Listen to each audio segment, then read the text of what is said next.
Welcome to OCD Clarity. My name is Luc, and today I want to talk about a very important point of you getting better of OCD.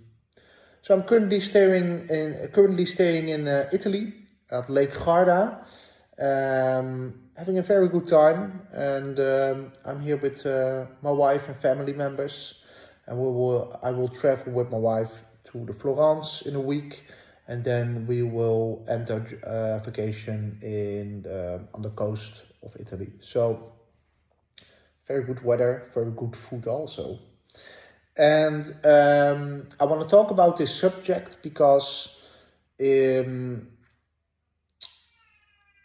lot of people misunderstand this part, and a lot of people don't even know this is necessary to do if you want to get better of OCD. So, accepting your worst case scenario. If I take myself as an example,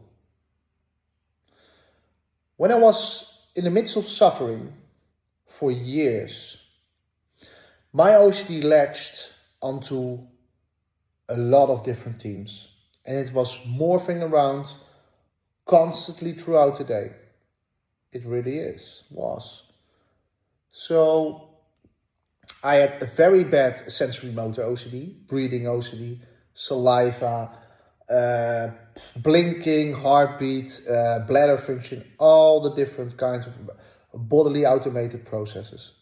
So, but I also had a very bad time with health OCD, harm OCD, relationship OCD, and some other minor themes for me. So, at a certain point in my life with OCD, I was doing quite some things very good. So, I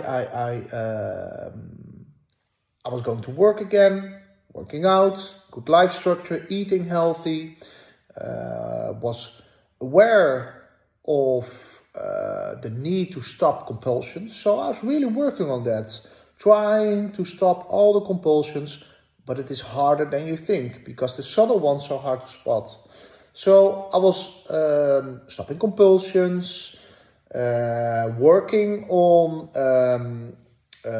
different kind of literature, reading a lot about Stoicism, acceptance, CBT, ACT, speaking to a lot of people who got better from OCD, different teams, but really got better, for instance, from contamination OCD, for instance, but also people who had very bad saliva OCD, and I had the breathing one, and seeing what them got better. So, but I was doing a lot of things right, but for the most worst case scenarios, I was really rigid about it. I couldn't accept them, and I had a very hard time of become face to face with this worst case scenario and become more accepting of the worst possible outcome of one of my main teams.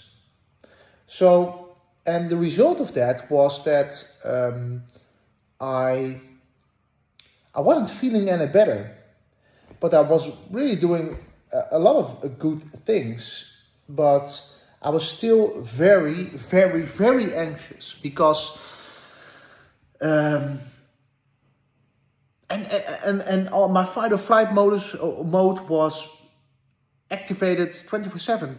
It really never stopped because I was still very scared of my worst case scenario happening. So what I needed to do, and what you need to do, is when you sit for your recovery work 1 or 3 times a week for an hour, you will sit down and you will need to look into your worst case scenario and write it down. What is the thing I'm most scared about happening? Or what will be so bad through my lens if that happens, my life will be ruined. You can ask that kind of questions. So you will need to write down your worst case scenario and look into it and see what is the thing I'm really scared about. So for me, it was for sensory motor OCD. It was at the breathing side. It was that I will notice my breathing for the rest of my life, and that if I do, my life will be over. It will be the end of my life, and I can't enjoy anything anymore. If I take my health OCD, my worst case scenario was dying at a young age of cancer. So like 30 or something, dying of cancer. Or having a very uncomfortable life because of an illness. And if I take harm OCD as an example, if I harm a loved one or a person, that will be extremely bad, and I am a bad person. If you can't accept these worst case scenarios, if you can't get to terms with these worst case scenarios, your OCD won't unlatch. Your anxiety won't stop because you're still scared and non-accepting to these worst case scenarios. And if you have a more stoic, accepting mindset, what you learn, for instance, through my OCD Clarity action plan or my one-to-one coaching sessions, you will look into this worst case scenarios, and we can do it together and see, is it really that bad if I notice my breath for the rest of my life? And if you have an honest, realistic perspective on life, really looked into other people's lives and hardships, and seeing that people have a very hard life, a very much harder life than I would if I noticed my breath for the rest of my life, then we can come to the conclusion that it is really not comfortable, or not the end of the world. I can still go on holiday, I can still work, I can still see, I can still hear. But on the other hand, you will need to develop unconditional acceptance for yourself, others, and life. Because if you take harm OCD, for example, it is the guilt, it is really the shame maybe, it is writing yourself off as a human,